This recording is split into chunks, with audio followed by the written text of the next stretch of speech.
ಇತಿಹಾಸವನ್ನು ಸೃಷ್ಟಿಸಿದ ಭಾರತ ದೇಶದಲ್ಲಿ ಅಖಂಡ ದೇಶದ ಸಮಸ್ತ ಜನರನ್ನ ಸ್ವಾಭಿಮಾನದ ದಿಕ್ಕಿನಲ್ಲಿ ತಗೊಂಡೋದಂತ ಬಾಬಾ ಸಾಹೇಬ್ ಅಂಬೇಡ್ಕರ್ 131ನೇ ಜನ್ಮ ದಿನಾಚರಣೆಯನ್ನ ಕರ್ಬಳ್ಳಿ ಗ್ರಾಮದಲ್ಲಿ ಬಹಳ ಅದ್ದೂರಿಯಾಗಿ ಇಡೀ ಗ್ರಾಮವೇ ಆನಂದಮಯವಾಗಿ ಈ ಕೆಲಸವನ್ನ ಮಾಡಿರ್ತಕ್ಕಂಥ ಎಲ್ಲ ನನ್ನ ಅಣ್ಣ ತಮ್ಮಂದರು ಮತ್ತು ಅಕ್ಕ ತಂಗಿಯರು, ಈ ಕಾರ್ಯಕ್ರಮಕ್ಕೆ ಬೆಂಬಲಿಸಿದಂತ ಎಲ್ಲರಿಗೂ, ವಿಶೇಷವಾಗಿ ತಾಲೂಕಿನ ಚಿಂತಕರು,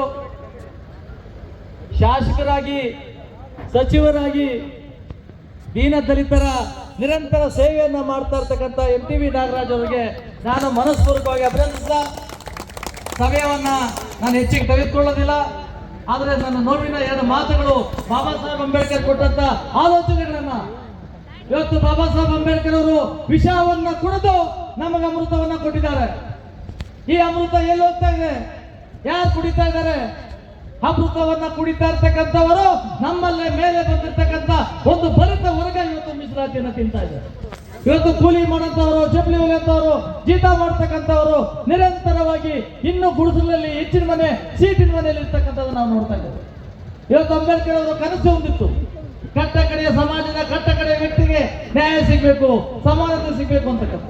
ಇವತ್ತು ನಮ್ಮ ಶತ್ರುಗಳು ಮೇಲ್ಜಾತಿಯವರಲ್ಲ, ನಮ್ಮ ಶತ್ರುಗಳು ನಮ್ಮಲ್ಲೇ ಮೇಲೆ ಬಂದಿರ್ತಕ್ಕಂಥ ಹಲವಾರು ಜನರು, IAS, IPS, IRS, IPS, ಡಾಕ್ಟರ್ಗಳು, ಇಂಜಿನಿಯರ್ಗಳು, MLAಗಳು, MP ಗಳಾಗಿ ನಿರಂತರವಾಗಿ ಶೋಷಣೆ ಆಗಿರ್ತಕ್ಕಂಥ ನಮ್ಮ ಮಂಟ ಮೊದಲನ್ನ ಮಾಡ್ತಿರ್ತಕ್ಕಂಥ ಪರಿಸ್ಥಿತಿಗಳಲ್ಲಿ ಇವತ್ತು ಎಲ್ಲೋ ಒಂದ್ ಕಡೆ ನೋವನ್ನು ಅನುಭವಿಸ್ತಾ ಇರ್ತಕ್ಕಂಥ ಜನತೆಗೆ ನ್ಯಾಯ ಕೊಡಿಸ್ಬೇಕಂತ ಕೆಲಸ ಬಾಬಾ ಸಾಹೇಬ್ ಅಂಬೇಡ್ಕರ್ 1954ರಲ್ಲಿ ಒಂದು ದೊಡ್ಡ ಸಮಾರಂಭ, ರಾಷ್ಟ್ರ ಮಟ್ಟದ ಸಮ್ಮೇಳನದಲ್ಲಿ ಕಣ್ಣಲ್ಲಿರ ಕಣ್ಣುಗಳಂತ ಅಳ್ತಾರೆ.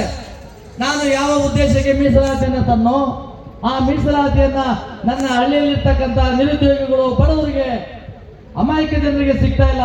ಇದೇನಿದ್ರು ಪಕ್ಕದಲ್ಲಿರ್ತಕ್ಕಂಥ ಶ್ರೀಮಂತ ವಿದ್ಯಾವಂತರಿಗೆ ಮೀಸಲಾತಿ ಹೋಗ್ತಾ ಇದೆ, ಸೌಲಭ್ಯಗಳು ಹೋಗ್ತಾ ಇದೆ ಅಂತಕ್ಕಂಥ ನೋವನ್ನ 1954ರಲ್ಲಿ ಹರಿಯಾಣ ರಾಜ್ಯದಲ್ಲಿ ಒಂದು ಸಭೆಯಲ್ಲಿ ಮಾಡ್ತಾ ಇರ್ತಾರೆ. ನಾನು ಇವತ್ತು ಬಹಳ ಸಮಯ ತಗೊಳ್ಳೋದಿಲ್ಲ, ನಾಗರಾಜ್ ಅವ್ರ ಮಾತು ಕೇಳ್ಬೇಕಿವಲ್ಲ. ಹುಲಿಕಲ್ ನಟರಾಜ್ ಅವರು ಚಮತ್ಕಾರಗಳನ್ನ ನೀವು ನೋಡದೇ ಇರೋದು ಯಾರೂ ಇಲ್ಲ, ಎಲ್ಲರೂ ನೋಡಿದ್ದೀವಿ.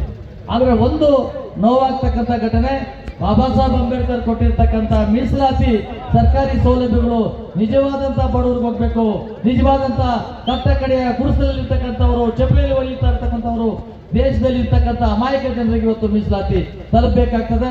ಈ ಮೀಸಲಾತಿಯನ್ನ ತಲುಪಿಸುವಂತ ಕೆಲಸಗಳನ್ನ ಬಾಬಾ ಸಾಹೇಬ್ ಅಂಬೇಡ್ಕರ್ ಅವರ ಜಯಂತಿಗಳನ್ನ ಮಾಡೋದ್ರ ಮುಖಾಂತರವಾಗಿ ಒಂದು ಚಿಕ್ಕ ಹಳ್ಳಿಯಲ್ಲಿ, ಇವತ್ತು ತರಬೇಳಿ ಒಂದು ಮಾದರಿ ಹಳ್ಳಿ ಇದು.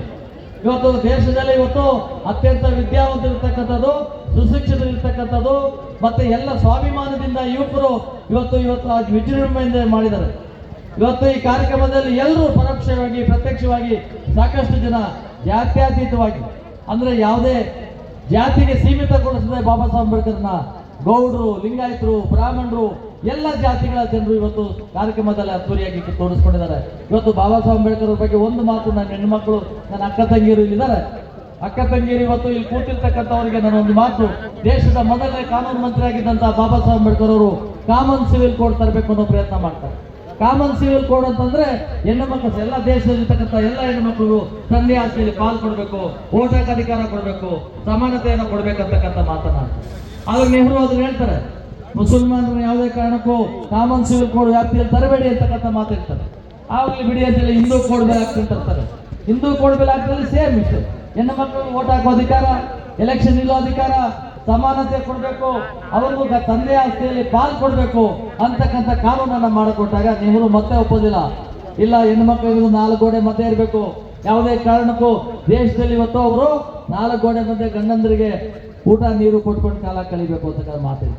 ಆಗ ರಾಷ್ಟ್ರಪತಿಗೆ ಹೋಗಿ ಹೇಳ್ತಾರೆ, ಬಾಬಾ ಸಾಹೇಬ್ ಹೇಳ್ತಾರೆ, ನೋಡಿ ದೇಶದಲ್ಲಿ ಹೆಣ್ಮಕ್ಳು ಶೋಷಣೆಗೊಳಗಾಗಿದ್ದಾರೆ, ದೌರ್ಜನ್ಯಗೊಳಗಾಗಿದ್ದಾರೆ ಗಂಡಸರಿಂದ, ಅವರಿಗೆ ಸಮಾನತೆಯನ್ನ ಮಾಡಿಕೊಡದೆ, ಹಕ್ಕನ್ನ ಕೊಡದೆ ಹೋದ್ರೆ ನಾನು ಕಾನೂನು ಮಂತ್ರಿ ಆಗಿ ಏನ್ ಪ್ರಯೋಜನ ಅಂತ ಕೇಳ್ತಾರೆ.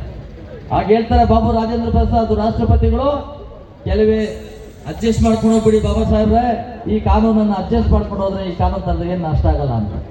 ಬಾಬಾ ಸಾಹೇಬ್ ಅಂಬೇಡ್ಕರ್ ಅಡ್ಜಸ್ಟ್ಮೆಂಟ್ ರಾಜಕಾರಣಿ ಅಲ್ಲ, ಸ್ವಾಭಿಮಾನಕ್ಕಾಗಿ ಅವರು ಯೋಚನೆ ಮಾಡ್ತಾರೆ. ಯಾವ ಹೆಣ್ಣು ಮಕ್ಕಳಿಗಾಗಿ ಕಾನೂನು ಮಾಡಲಿಕ್ಕೆ ಆಗ್ತಿರ್ತಕ್ಕಂಥ ಕಾನೂನು ಮಂತ್ರಿಯಾಗಿ ಒಂದು ಕ್ಷಣ ನಾನು ಇರೋದಿಲ್ಲ ಅಂತೇಳಿ ರಾಜೀನಾಮೆ ಕೊಟ್ಟಂತವರು ಈ ದೇಶದಲ್ಲಿ ಅತ್ಯಂತ ಶ್ರೇಷ್ಠ ವ್ಯಕ್ತಿಗಳಾಗಿ ಪ್ರತಿ ಮನೆಯಲ್ಲಿಯೂ ಮನಸ್ಸುಗಳಲ್ಲಿಯೂ ಇವತ್ತು ಮಹಾನಾಯಕನಾಗಿ ನಿಂತಿರ್ತಕ್ಕಂಥ ಬಾಬಾ ಸಾಹೇಬ್ ಅಂಬೇಡ್ಕರ್ ಅವ್ರನ್ನ ಅವರ ಆಶೀರ್ವಾದಗಳನ್ನ ನಾವು ಬಯಸಿ ಅಂಬೇಡ್ಕರ್ ಜಯಂತಿಯನ್ನ ನಿರಂತರವಾಗಿ ಇಡೀ ಪ್ರಪಂಚದಲ್ಲಿ ದಿನನಿತ್ಯ ಒಂದಲ್ಲ ಒಂದು ಕಡೆ ಸೆಕೆಂಡ್ಗೂ ನಿಮಿಷಕ್ಕೂ ಗಂಟೆಗೂ ದಿನಕ್ಕೂ ಇವತ್ತು ಕಾರ್ಯಕ್ರಮ ನಡೀತಾ ಇದ್ದಾವೆ. ಇವತ್ತು 10:30 ಆದ್ರೂ ಇಷ್ಟು ಜನ ಎಷ್ಟೊಂದು ಲಕ್ಷಾಂತರ ಸಾವಿರಾರು ಜನ ಇಲ್ಲಿ ಸೇರ್ಕೊಂಡಿದ್ದೀರಿ. ಬಹಳ ಸದ್ದೂರಿಯಾಗಿ ಈ ಕಾರ್ಯಕ್ರಮ ನಿಮ್ಮೆಲ್ಲರನ್ನ ನಾನು ಅಭಿನಂದಿಸ್ತೇನೆ ಮತ್ತೆ ಗೌರವಿಸ್ತೇನೆ. ಮತ್ತೆ ಶಾಸಕರು ಮತ್ತೆ ಸಚಿವರಾಗಿರ್ತಕ್ಕಂಥ MPV ನಾಗರಾಜ್ ಅವರಿಗೆ ನಾವು ಬೆಂಬಲವನ್ನು ಕೊಡಬೇಕು. ಅವರು ಸದಾಕಾಲ ದಲಿತರ ಬಗ್ಗೆ, ದೀನ ದಲಿತರ ಬಗ್ಗೆ, ಸಾಮಾನ್ಯ ಜನರ ಬಗ್ಗೆ, ರೈತರ ಬಗ್ಗೆ, ಅದರಲ್ಲೂ ವಿಶೇಷವಾಗಿ ಮುಸಲ್ಮಾನರ ಬಗ್ಗೆ ಗೌರವ ಪ್ರೀತಿ ಇರ್ತಕ್ಕಂಥ ಒಬ್ಬ ಸಚಿವರಾಗಿ ನಮ್ಮ ತಾಲೂಕು ಇದ್ದಾರೆ. ಯಾವುದೇ ಒಂದು ಅವ್ರಿಗೆ ಹಿಂಜರಿಕೆ ಇಲ್ಲ, ಅವ್ರಿಗೆ ನೇರವಾಗಿ ಮಾತಾಡ್ತಕ್ಕಂಥ ಒಬ್ಬ ಶಾಸಕರಾಗಿ ಸಚಿವರಾಗಿ ಈ ರಾಜ್ಯವನ್ನ, ಈ ಒಂದು ತಾಲೂಕನ್ನ, ಜಿಲ್ಲೆಯನ್ನ ಪ್ರತಿನಿಧಿಸ್ತಾ ಇದ್ದಾರೆ. ಅವ್ರಿಗೂ ನನ್ನ ಮನಸ್ಪೂರ್ವಕವಾಗಿ ಅಭಿನಂದಿಸಿ ನನ್ನ ಮಾತನ್ನು ಮುಗಿಸ್ತೇನೆ. ಜೈ ಭೀಮ್, ಜೈ ಭಾರತ್. ಬಾಬಾ ಸಾಹೇಬ್